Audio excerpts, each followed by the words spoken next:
Have you ever had something go unusually well and then found that every result afterwards began to feel like a failure?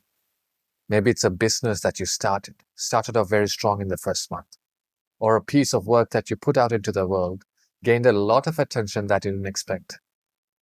Or it's a new direction in your life that gives you the feeling that you have the momentum on your side, you have the confidence, and you start to believe that you made the right decision.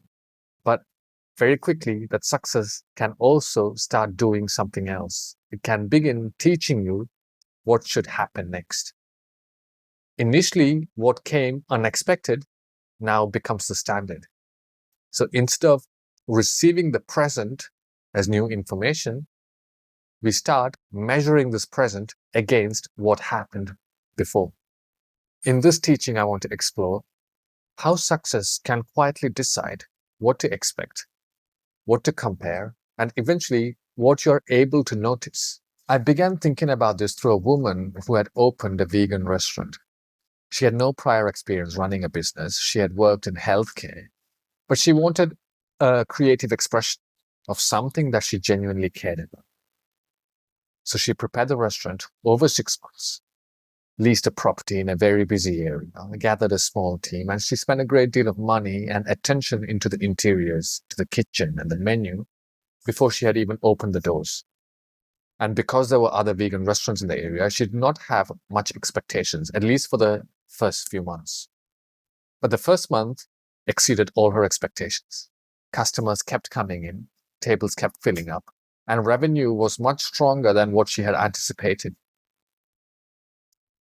Without knowing how the people would respond while she was building this restaurant over 6 months, the initial success seemed to confirm that she had made the right decision.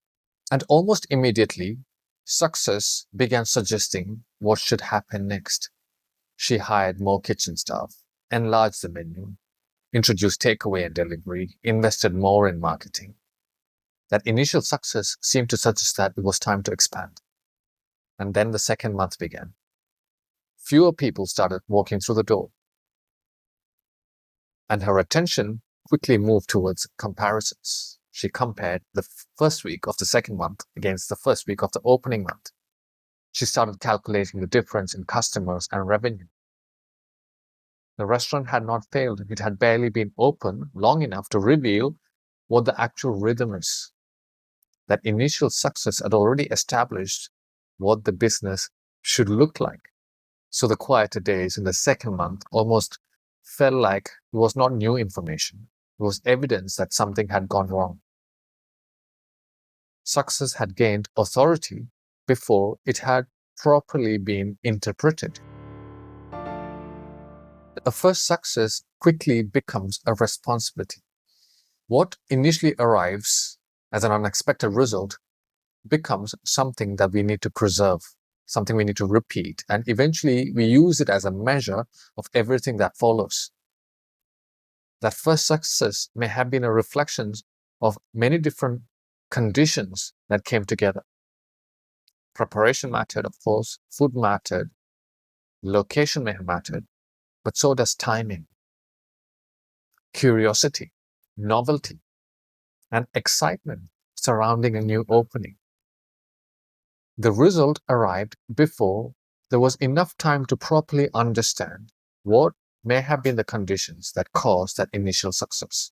And this is one of the difficulties with early success, because it can establish a standard before we know whether that standard is realistic, repeatable, or even sustainable. One good result may show us that something worked, but it won't show us why it worked. What are the conditions that produce that result? And it does not tell us what should happen next. By the second month, the restaurant was entering a new stage. That initial excitement was beginning to settle. The business was moving into the slower process of revealing its actual rhythm. But the second month was not being encountered on its own terms. It was being filtered through the first month. What appeared as extraordinary only a few weeks ago was now the bare minimum required to avoid feeling unsuccessful. What happened in the first month? Why is it not happening now? The success had become a reference point through which the present was being perceived. Once the success becomes a reference point, our relationship with work changes. We are no longer just asking what this situation requires.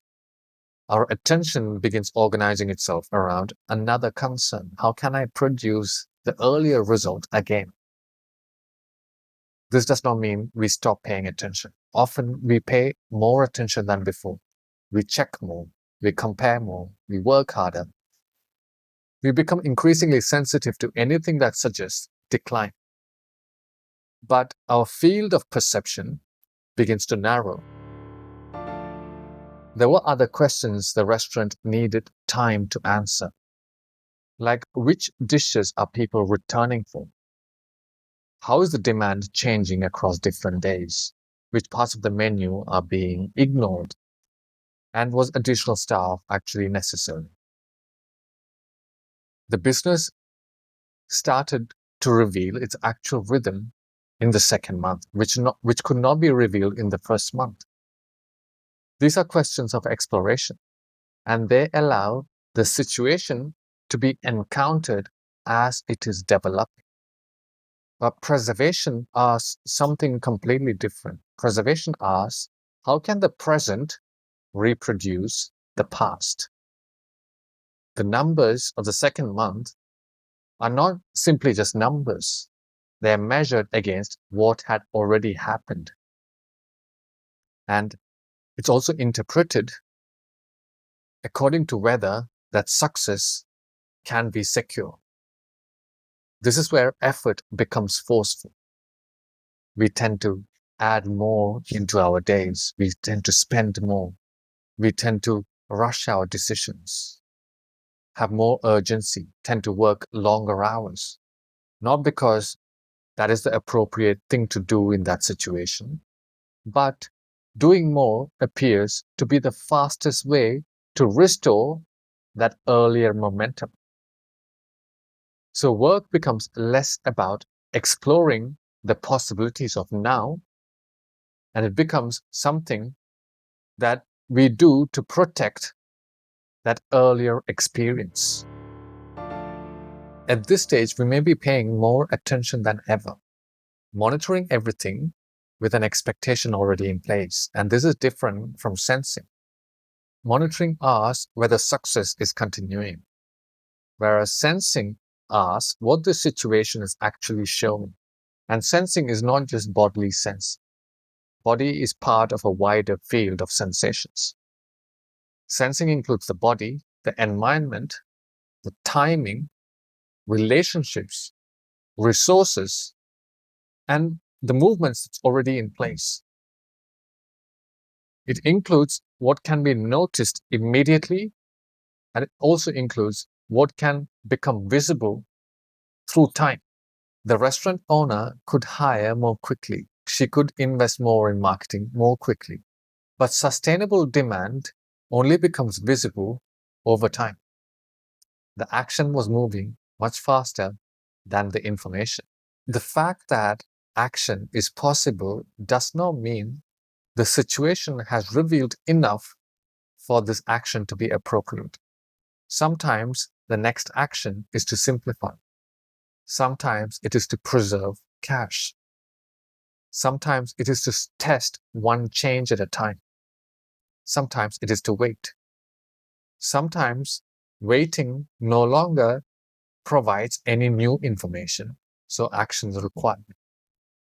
Return to sensing is not automatically slow. It does not always tell us to pause. It restores the possibility of action from the conditions that are present now. The action is not chosen simply to restore the feeling of the first month. It is chosen because the action belongs to the reality of the moment. Success can open new possibilities that hesitation can never reveal. It gave the owner the confidence to continue. It showed that people are interested. It revealed that her idea had some place in the world. The difficulty begins when success no longer is received, as just one part of an unfolding situation.